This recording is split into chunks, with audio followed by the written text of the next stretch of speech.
girls, invited guests, ladies and gentlemen, it is gratitude to the Almighty that I welcome you to this year's annual dinner and awards night. Let me recognize the chairman of the day, the Honorable Minister of Health, Dr.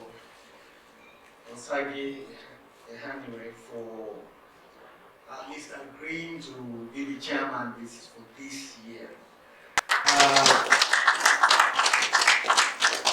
Unfortunately, the national president couldn't join us tonight. He sent his apologies.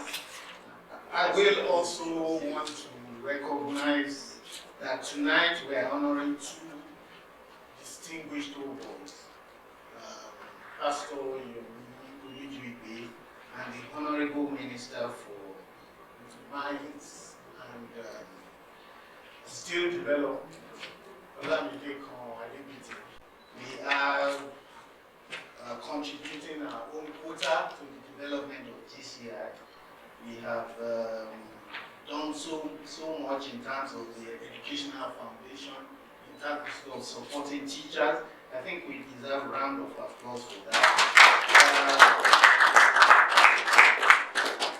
We will continue to support the national executive in terms of their objectives at bringing back the lost glory of GCI. And we will do our best as a branch to do that.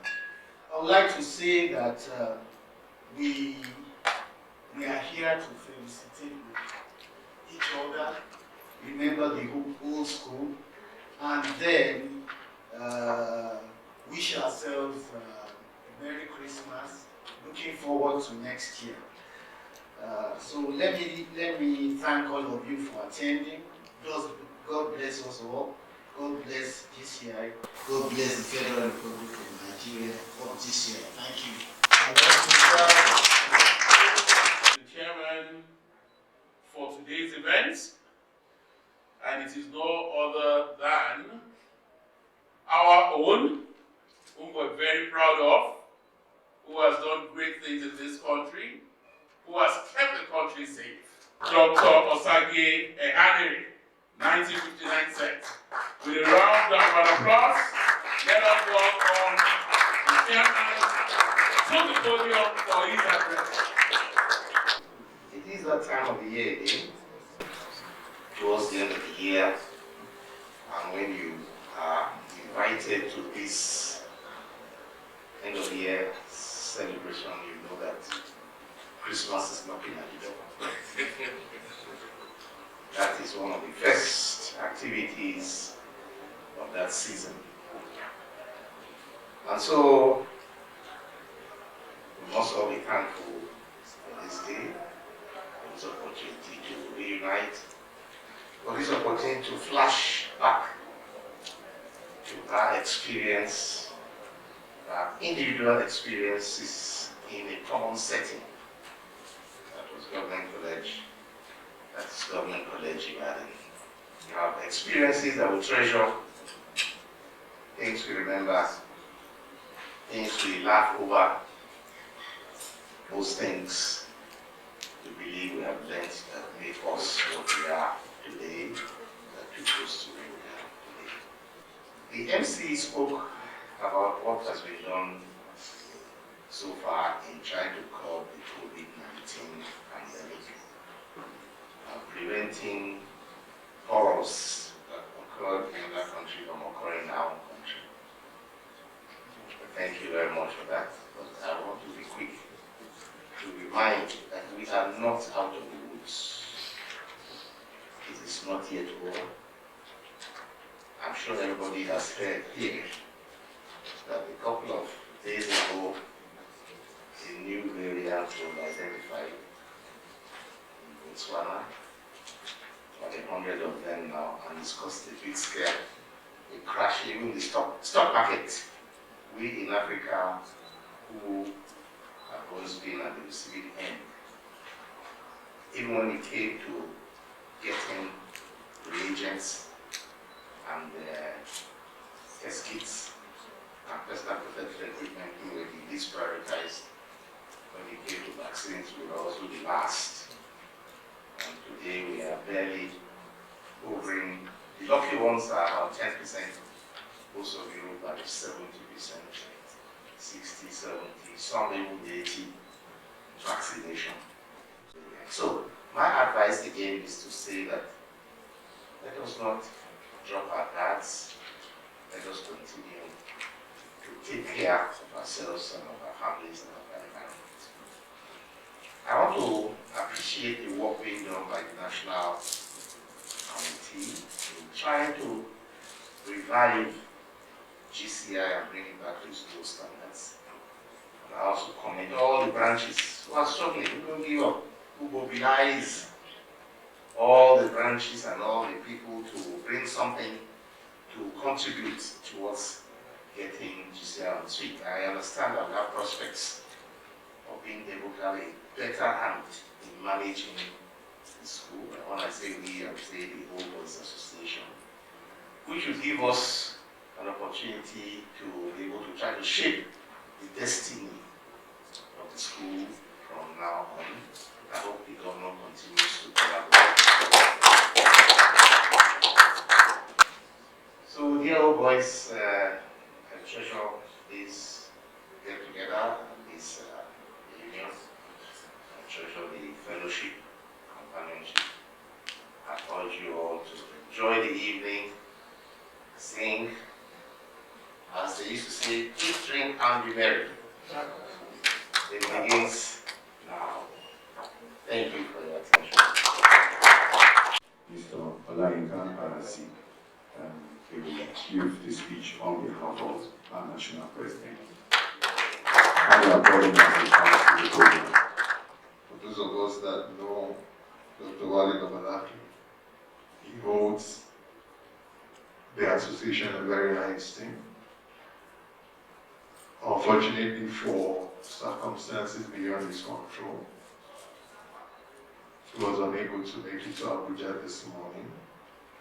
But before delivering his goodwill message, let me make a confession. When I entered into this hall and one of the ladies approached me to write my name, I saw that there was a space for phone number and the house. Unfortunately for me, I did not finish from Government College, Ibadan. But I'm proud to be here by proxy. I believe my brothers having finished at PCI. I'm very sure I will send this picture to them saying, after all, I attended an event I never attended. Yes, thank you so much. Let me go to Dr. Wale Babalaki's goodwill message. Once again, I congratulate members of the Abuja branch of the Government College Old Boys Association on today's annual dinner and award ceremony. It gives me great pleasure that I have been invited as a guest to the ceremony. We must try to reposition our school, and I have no doubt that it is an achievable objective. We're a great reference point to how great public education was in Nigeria once upon a time. We are by circumstances duly bound to make determined efforts to restore the lost glory of the school. If you do not take up the challenge before we become incapacitated by age, the entire country will feel the loss, as a lot of those who came long after us did not have the benefit of this phenomenal educational exposure.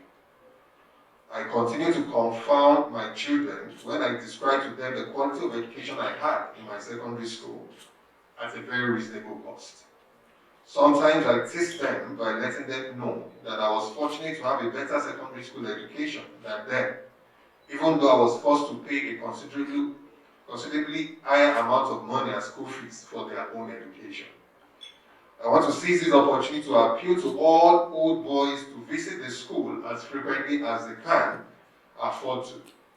It will enable them to have a direct knowledge of the state of the school and probably ginger them to support our drive to recreate the school of our pride built on the rock. Thank you so much, and all the best. We have a special guest speaker for this evening. in no other than Engineer Ifeoluwa Olushola Oyedele, 1971 set. Ifeoluwa later graduated from the prestigious University of Lagos in July 1982. In August 2016, President Muhammadu Buhari, GFR, appointed him as the Executive Director, Engineering and Technical Services in the Niger Delta Power Holding Company Limited. Engineer Ifeoluwa Olushola Oyedele, an exemplary engineer, a co-professional, a leader, as well as an impeccable communicator. You're welcome.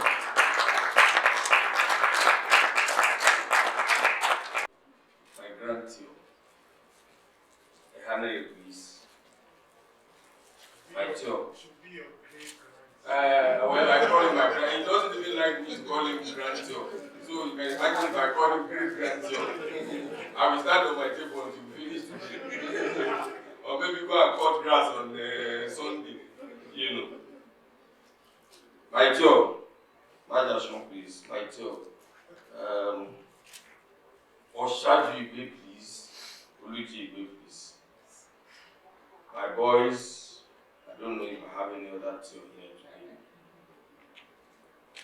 Our beautiful young girls, distinguished guests, ladies and gentlemen, I consider it an honor to stand before an assembly of GCI Old Boys Association and our beautiful young girls. Today cannot be any different. I want to express my gratitude to Maja please, and the entire executive committee of the Abuja branch of Government College of an Old Boys Association for counting me worthy to be here tonight. About 3 weeks ago, I was the distinguished lecturer at the 15th Distinguished Electrical and Electronic Engineering Annual Lecture, DEO. In the paper, I traced the history of power supply in Nigeria when electricity first came to Nigeria in 1896. That was just 14 years after Great Britain launched its own electricity. And in that paper, I traced it from 1898, 1931 to 33, 1955 to 56, 1965 to 66, 1972, 1982, and then 2014, 2015, 2006, 2007, 2014, and so on and so forth. So the problem is that we have been doing the same thing over and over and over again, and that's why we have the same problem. The major problem that we had at that time was the non-availability of a master plan that will have guided these flip-flop changes in policies. Without a plan in place, each succeeding government approached in the issues in a firefighting manner.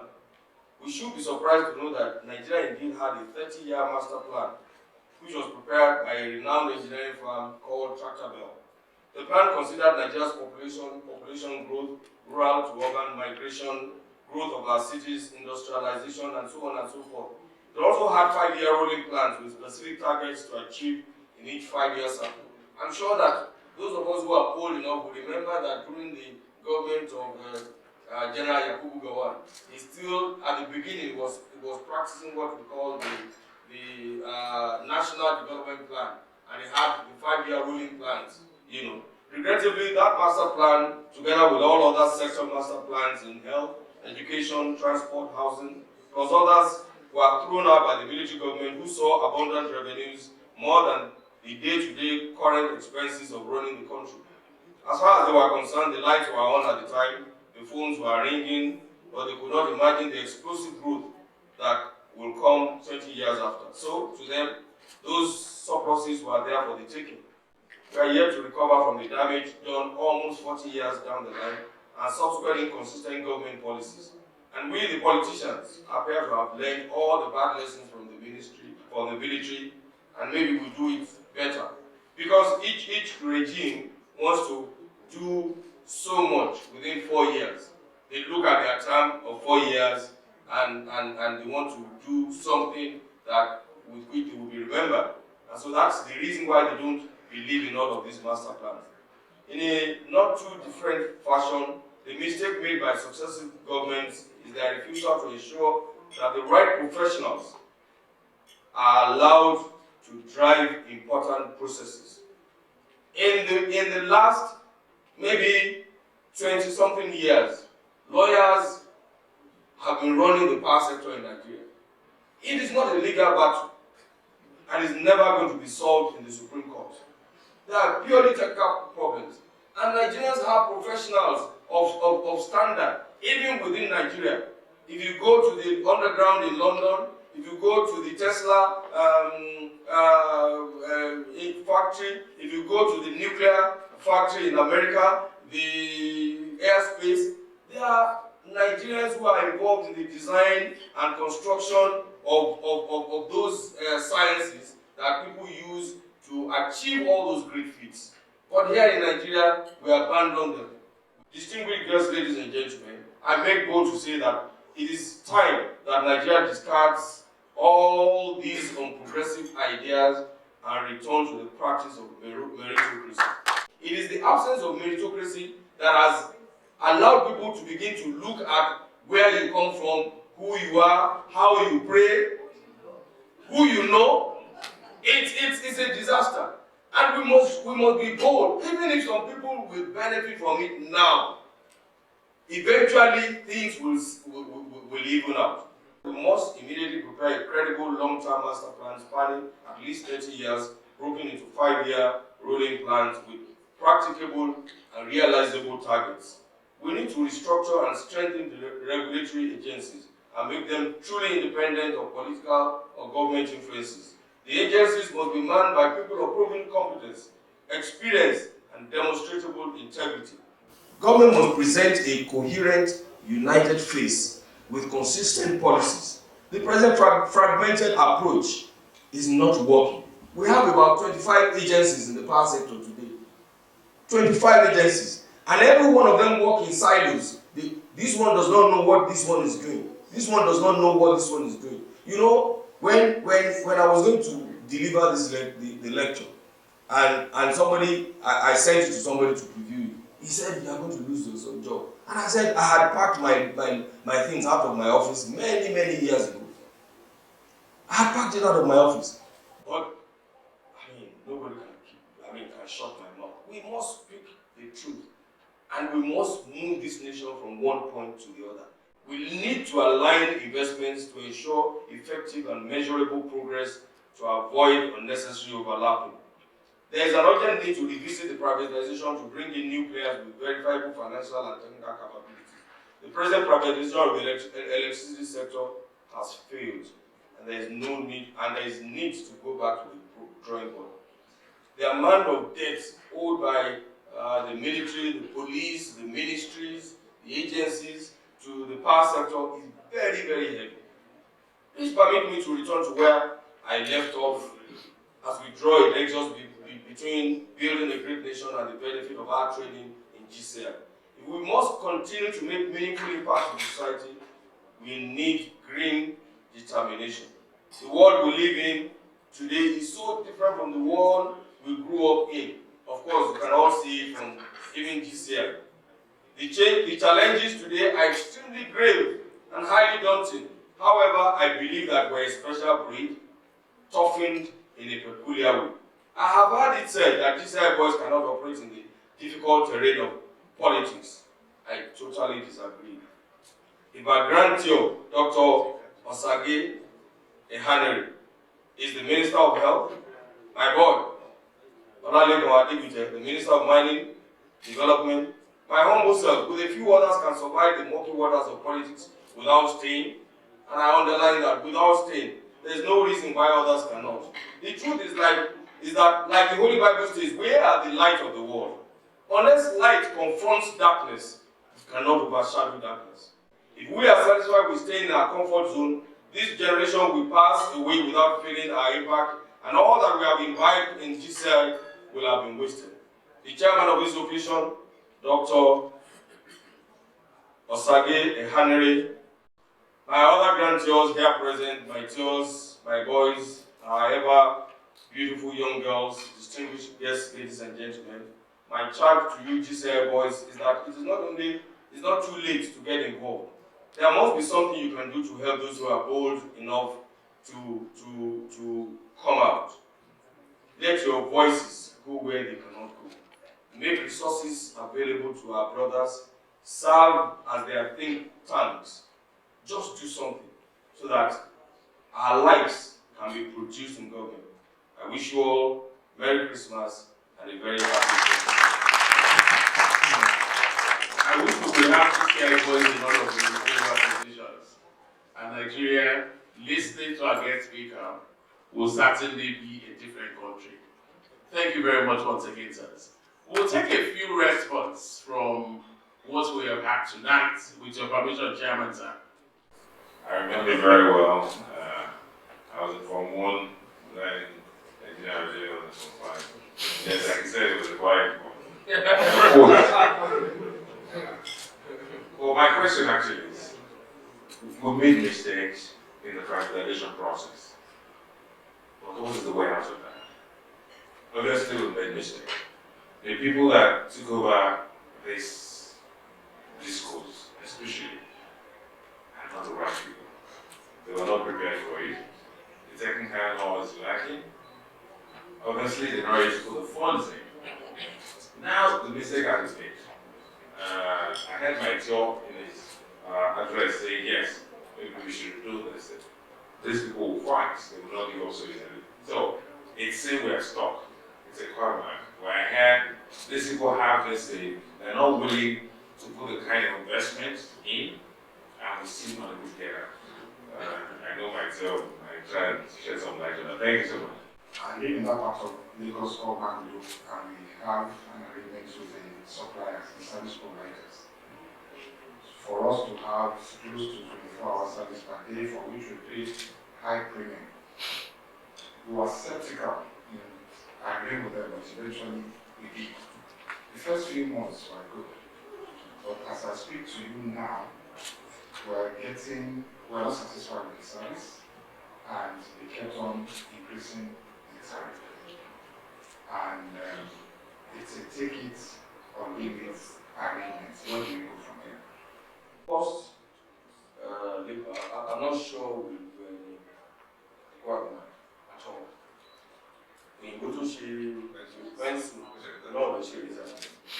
no, we're just not a serious group. BP is busy wanting to sell other things. Rather than post competent people to be on the board of that, BP has 40% of those of shares in those companies, and they have a seat. All they need to do is to order a forensic audit of all of those places, and all of them will be done. That's number one. There's so many other things that we can do. But the truth of the matter is that those people don't even have the money. It's not that they don't want to invest the money. They don't even have the money. Because they borrowed money from these same banks to invest in that. And they have been stealing our money. We have a chart of how much they collect and how much they give back. The discos alone are responsible for 50% of the losses in the sector. They don't have the technical capacities, or the capabilities, and they don't have the finances. So that alone is enough to, and we have given them the model of what to do or how to replace them, to bring in serious companies, to redesign the sectors allocated to them. Power is very, very key to having an industrialized nation, is key to having security, it is key to becoming a great nation. There's nothing it does not affect.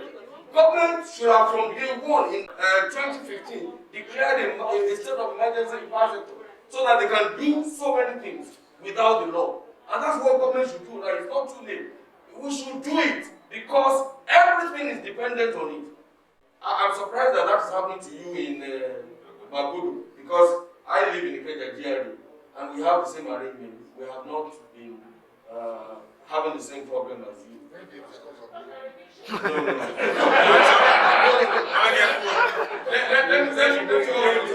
Let me also tell you that in Ikeja, this school, in my area, they also do so many things. But I don't stop to write and to do what is proper. Even to CBA. I remember issuing a check to somebody, and I withdrew that check, and I want a draft, and I wanted to cash my money. And Zenith Bank said I must go and bring affidavit. So I went to do affidavit. And then they said I should bring police report. The branch also asked me to take one of their policemen to take me to a police station and I will give them 2,000 naira. And I refused to give them that 20,000. And I continued to write CBN until CBN responded and gave them 7 days to return my money. Almost 2 years after, the truth of the matter is that Nigerians take rubbish. You go to a store, a store manager is treating you anyhow. You cannot ask for the manager. You go to a hotel, they treat you anyhow. They give you bad towel, you accept it. You eat a food in a restaurant that you have paid for 17,000, 18,000. You just eat it like that. The meat is not. I will eat the meat and say, I need you to take this meat. And that's why we went to government college in Ibadan. To be poor, to do what I have seen so many uncompleted substations all over the country.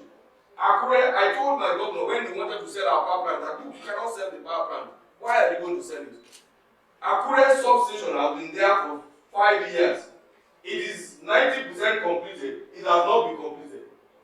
We started a substation that is bigger than that in Latvia in 3.5 years ago. In spite of COVID that locked us in for 15 months, we have completed the project and we are commissioning it anytime the president gives us a date.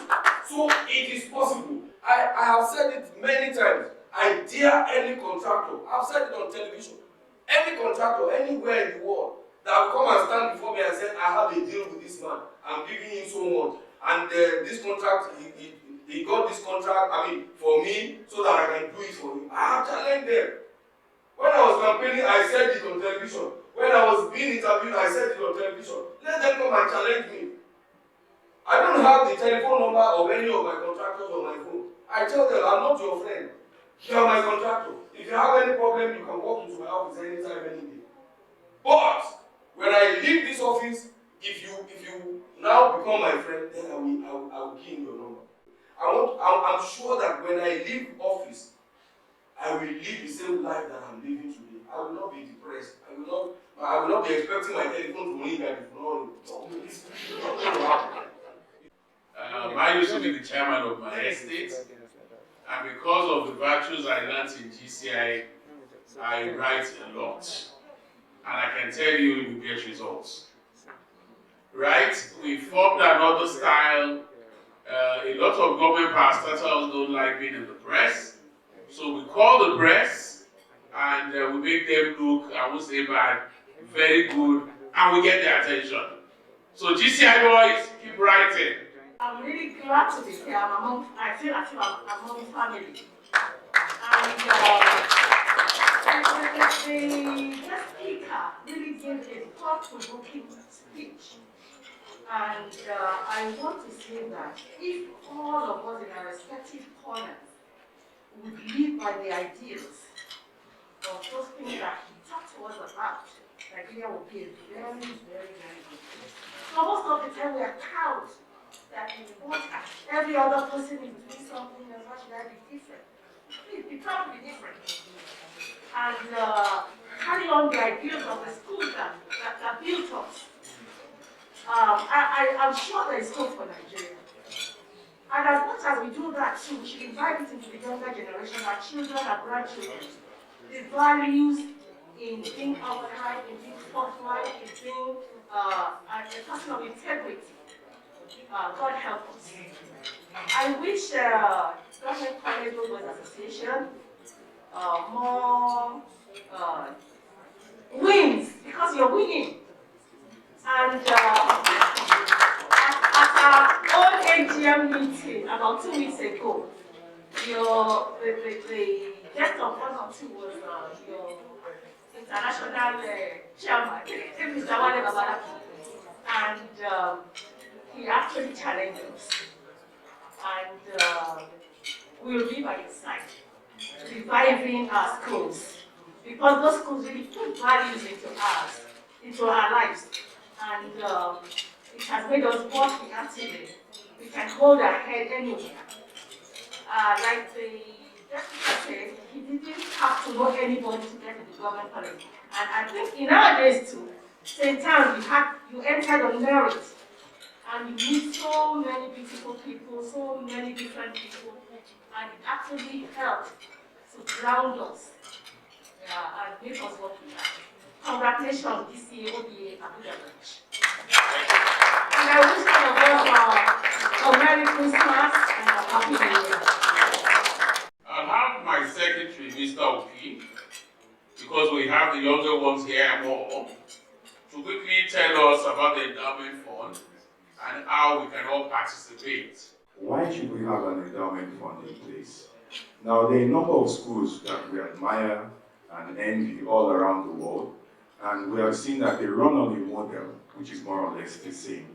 They have a tremendous and strong endowment fund. So their household names, MIT, Harvard, Yale. When it comes to secondary schools, Eton College is up there with them, Cambridge and Oxford universities. It might interest you to know that Eton College, which is a secondary school, not as good as government college, of course, has a war chest, an endowment fund of about £360 million. We get to admire these schools, their products, their impact on society, and we're trying to replicate the same, and that's what gave birth to this idea. Now, we've set a first target, and this target is to raise 20 million naira within the first year of inauguration.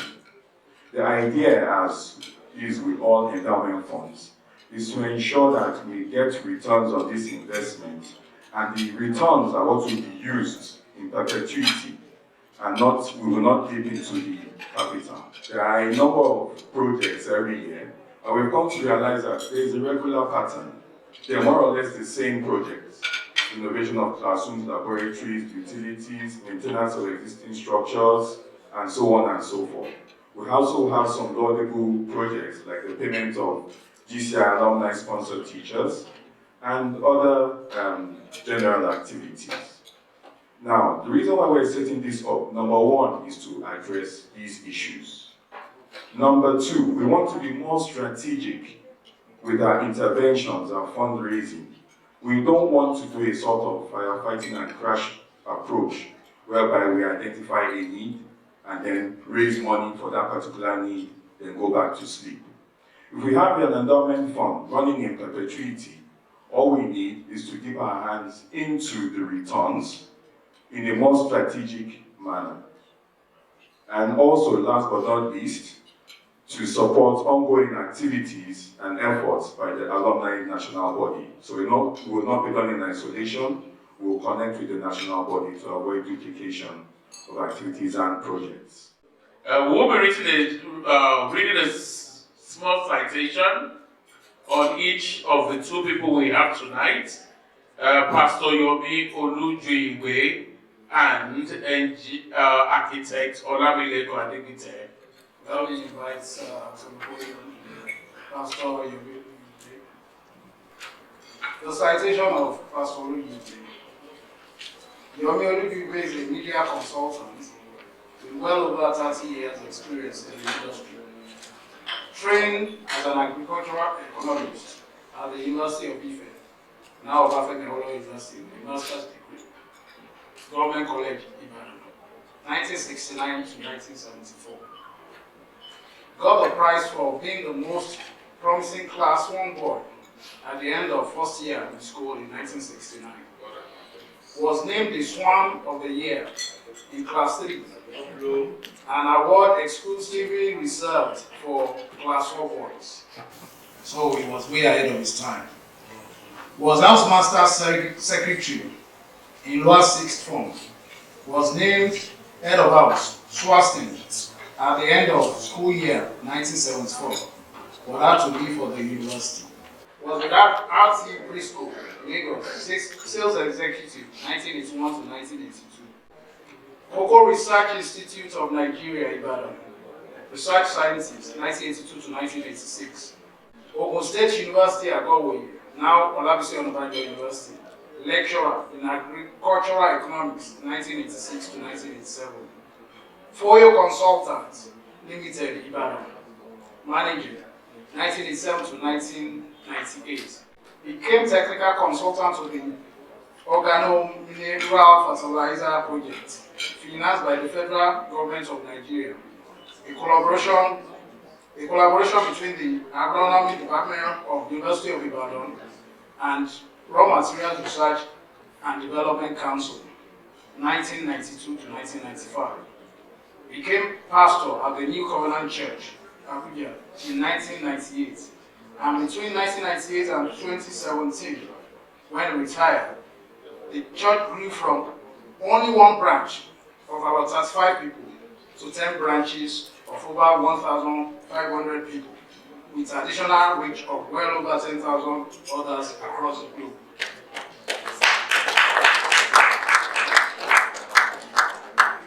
In 1998, the church had no landed property of our own, but between 2004 and 2017, they had acquired and built up in different locations: Abuja, Main City, Lugbe, Wagwalada, Kabusa, Uke, Suleja, and Lokoja. Properties worth over 3 billion.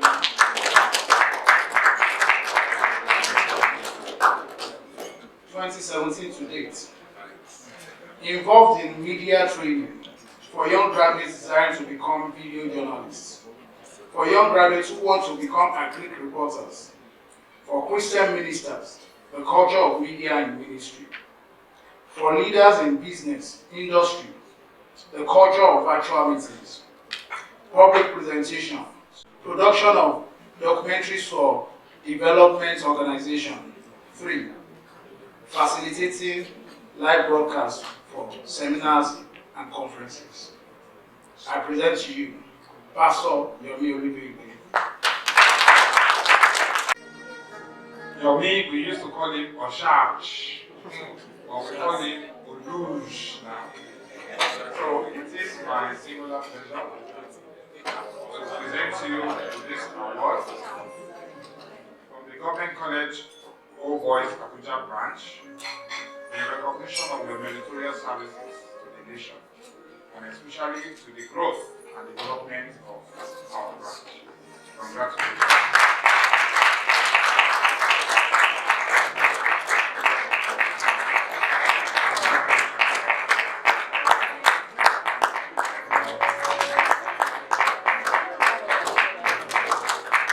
Between 1965 and 1995, Government College Ibadan produced 10 presidents of the Nigerian Society of Engineers.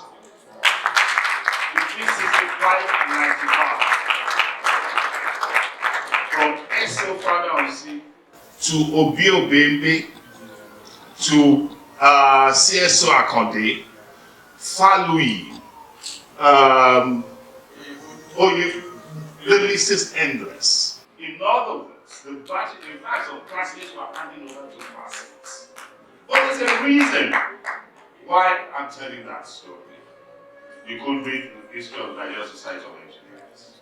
At a time in the history of Nigeria, the tallest building was known as the Necom building, the next building on Marina.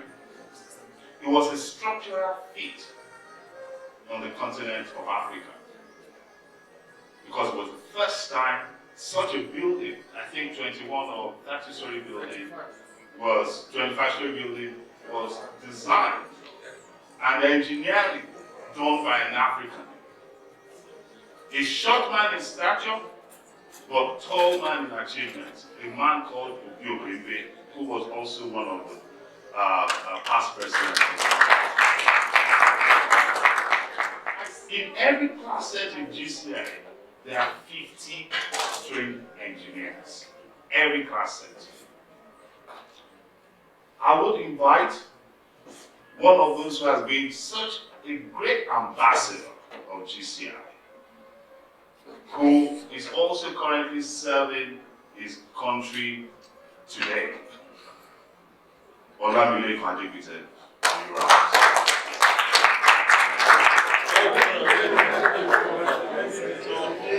Olamide Kwajibite was born on the 2nd of June 1962. graduated with flying colors from GCI. He proceeded in that rich tradition of GCI to study architecture, where he took the double degree as is required by all architects who want to practice architecture. There was an evening we went through his portfolio and he shared with me some of the designs that he had done. Several he did under the great architect Lai Balogun at Modulo. At the time, that was the largest architectural firm in Nigeria, and he was the head of that office. He led the design of the Union Bank building on the Marina, for those who know that building. He went on just shortly before architect Balogun passed away. He left, branched out on his own to set up his own consulting firm, which also achieved great success like he did at Modulo. He also got involved in politics and went on to serve in the administration of Governor Amosu in Ogun State, where he served as a two-term commissioner and again was responsible for several infrastructural strides in that state. It was then no surprise that he was tapped to represent the good people of Ogun State on the cabinet of President Muhammadu Buhari, where he's currently serving as the Minister of Mines and Steel. Just one achievement that I can tell, not articulated here, but some of the cadastral development that he has led, where, for instance, Nigeria should earn a lot more revenue than oil and gas from mines and steel. That is what, as a minister, is doing.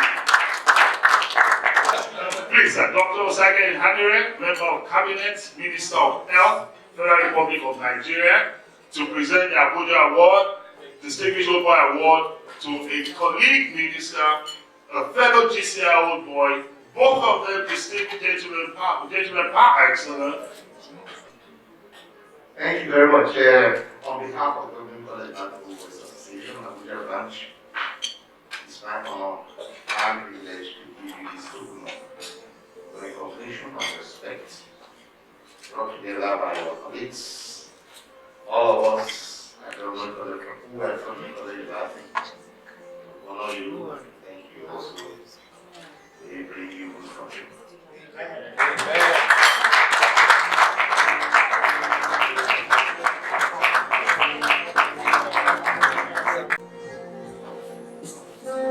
Sorry.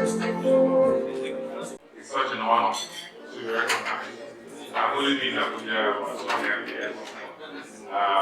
But I can attest to the vibrancy of this association here, right?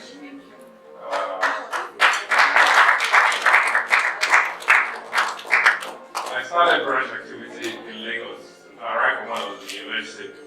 And recall those big names we mentioned, PB,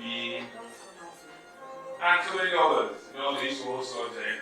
And it was always to look forward to the monthly meeting in Lagos, you're going to have at least a nice dinner. So, and so take it then, all those big people used to have. And that went on. Lagos very vibrant, and then it passed on to the younger generation and all that. And when I go to Abuja, I could recall when the chairman came to see me in the office. I think Mr. Fatoroti also went to introduced me to the branch and talked about how they meet every other month. Last Thursday, actually coming. I must say it's been a fruitful journey, associated with all these old boys, some ancient, some so young. And Lumide particularly, I think, is it not Lumide? Yes. Where's Lumide? Yeah, there I did. I met Lumide at the World Bank because I've had to work with the World Bank a lot. And of course, it's all brings some comfort when you see old boys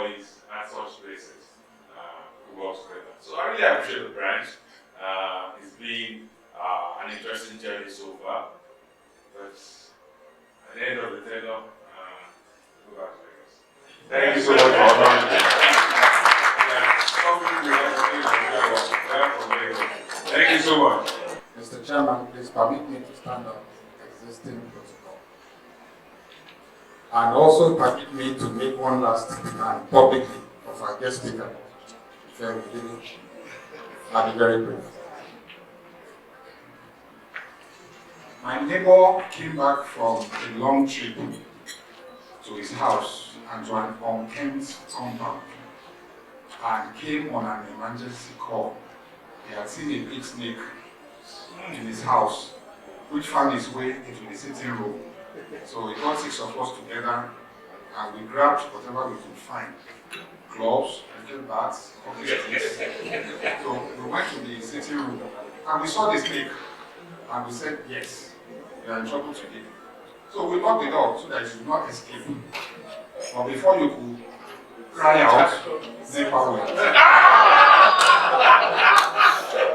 How quickly they would have started. Many of us were able to escape with our lives. So please, you have your work cut out for you.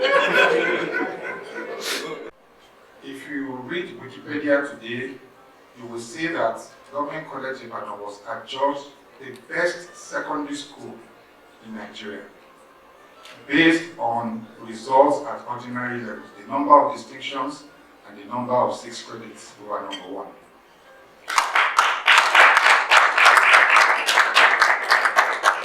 We were also renowned in the field of sports and extracurricular activities. If you work hard, you must play hard. And all this flowed into the 1970s. Then government came with free education policy and abolished boarding houses. So everything was high. Since that time,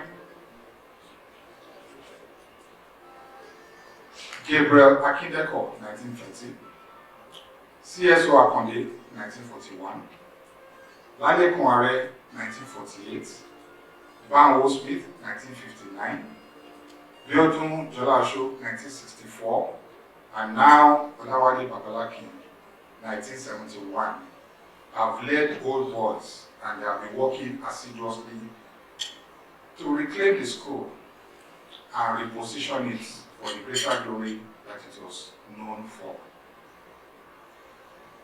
Now, that does not mean that there is not enough to celebrate and give glory to God for.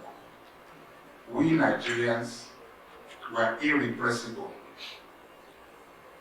We are highly resistant to hard choices. We are forgiven. And we are eternal optimists. We have the best talents in the world in any field of human endeavor. Our hope lies in the 100+ youths that are really enterprising. So our country is still potentially a great country. Our future is potentially assured. Oh, refresh us, oh, refresh us, darling.